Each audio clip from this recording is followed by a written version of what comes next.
Okay, summer vlog number 7. Here we go. So, where am I? Over here was the preamp. It is now here. I opened it up in order to check out if one of the tubes is faulty. I put the WIM streamer down there, connected it to the preamp, and then connected the preamp to this Audion power amp. So let's turn it on and let's have a listen.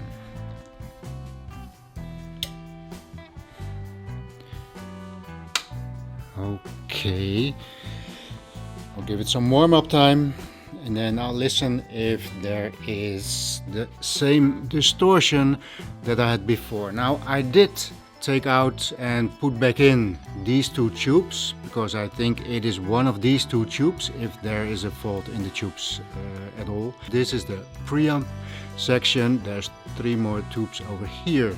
This is the phono section, and maybe I should not have plugged and unplugged them because I know from experience that sometimes when a tube is going faulty, just putting it in and out may restore the balance for a little bit of time. Balance is not the right word, but it may be that the thing is working perfectly, but maybe if you give it a little bit of a tap, it doesn't work.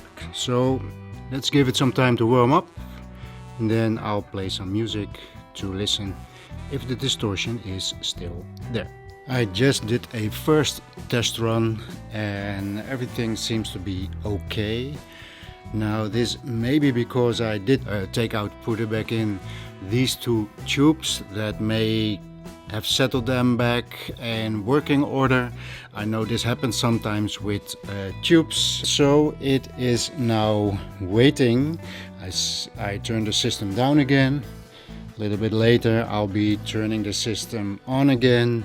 I will put out and in the tubes again and see if there is a problem with these tubes, because the only other thing that remains is that the problem is with the Lumen A1, and I rather replace 2 tubes than the Lumen A1. So now we wait. Okay, next step. So in the meantime I have painted the wall gold over there. That's another project that is still going on. And over here what I did, you see the purple cables over there. I connected the lumen also to the preamp. See the purple XLR cables over there, and tried again to play some music, see if there was this distortion that I heard before, and again there is no distortion. So that means that it is also not the lumen, and the only thing, because it is now gone, and the only thing that I can from experience think, well, what was it? It is not the tube amp, it is not the lumen, and at the moment it is not the preamp. But I still think, and from experience I know that sometimes tubes, when you put them back in, they will do for a few days again, and then they will start with whatever it was that they were going to be faulty on. So I just think that they are okay for now. Now what I'm going to do is to have this play along for some time, have this open at least for another day, and if still everything is okay, then I'm going to put it back into the system. I'm going to put back the PS Audio, and then finally my setup is complete. So please let it just be a bad day for the tubes when it went wrong, and that they are fine now, so I can just keep on playing the music. Okay, here we are. I said I was going to let the system play for some time and then check the tubes, but as things were just okay, I thought I couldn't resist by putting in the PS Audio, putting in the ear preamp, and I left the top off, so if I need to change any tubes I can. Put on the lumen, so I have a system. Everything is powered, preamp, source, and the power amp. So I just turn it on, let it warm up a little bit, and then I'm going to play it, see if it is still playing clean. So the whim is coming out, and there's one thing that I want to talk to you about this whim, because I told you it's nice, it sounds very good, but you have line in and line out. Now if you look from the side, you can see that these are inside of the design, and it does not have a lot of room around the connectors. So I picked up the cable that came with the Weem. This one fits, but for example my heavy cable, you can see over there the golden synergistic research, it wouldn't go in here. So, and I had another one that had the screw-on connectors, and there was no room for them also. Just beware, if you are buying this thing and you think you want to put a serious cable on it, well, you're out of luck.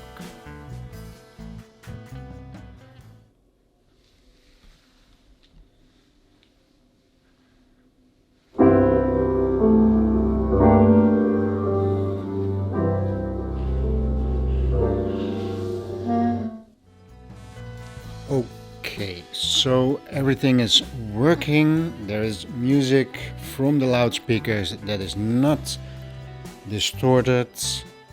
Everything is back into the system. You all knew this, but the search for the culprit is going slowly because everything sounds fine. I connected the exact same set, the lumen, the preamp, the power amp, as when I heard the distortion, and I still think it is one of those two tubes in there. So I keep this open for now, but it appears that, well, it is now sounding fine, and whenever this comes up again, I'll be changing the tubes. Who knows what it was that day.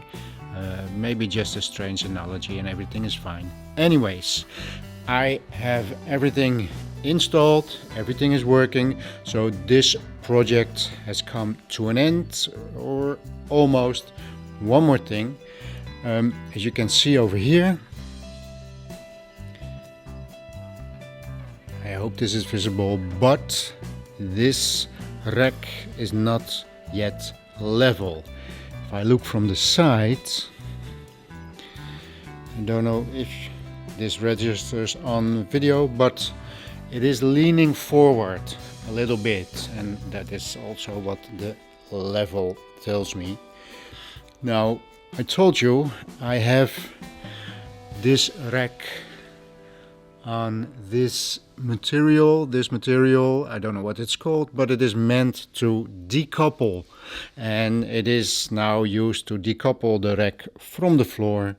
I already told you that also, and I told you that the only downside from that system is that this has no leveling feet. So because if I look at the level right now, it is leaning forward. So what I can do is to have the weight distribution of all these pieces of equipment to move it a bit further back.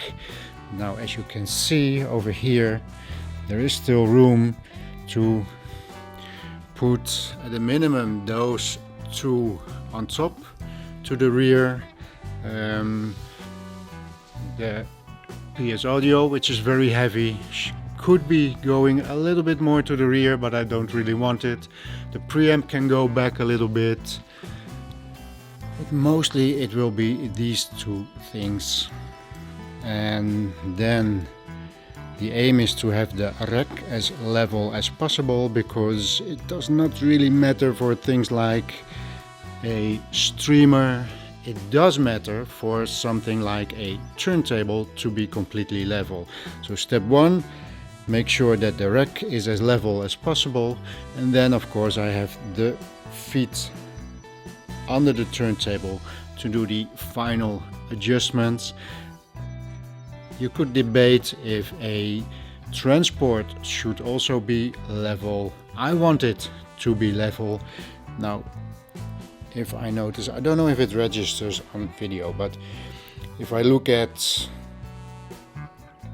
where the bubble is on this thing, and if I put it over here and I check again, it is more or less the same. So by leveling out the rack, this thing also levels out, and then the fine-tuning on the turntable and everything will be fine, and this project is done.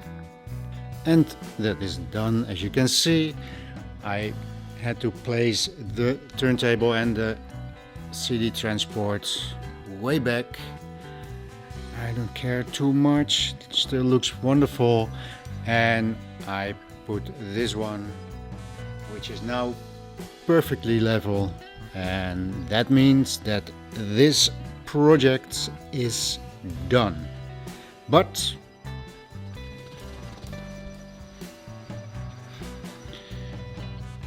now we have to move on, because this is not done. So see you in the next vlog.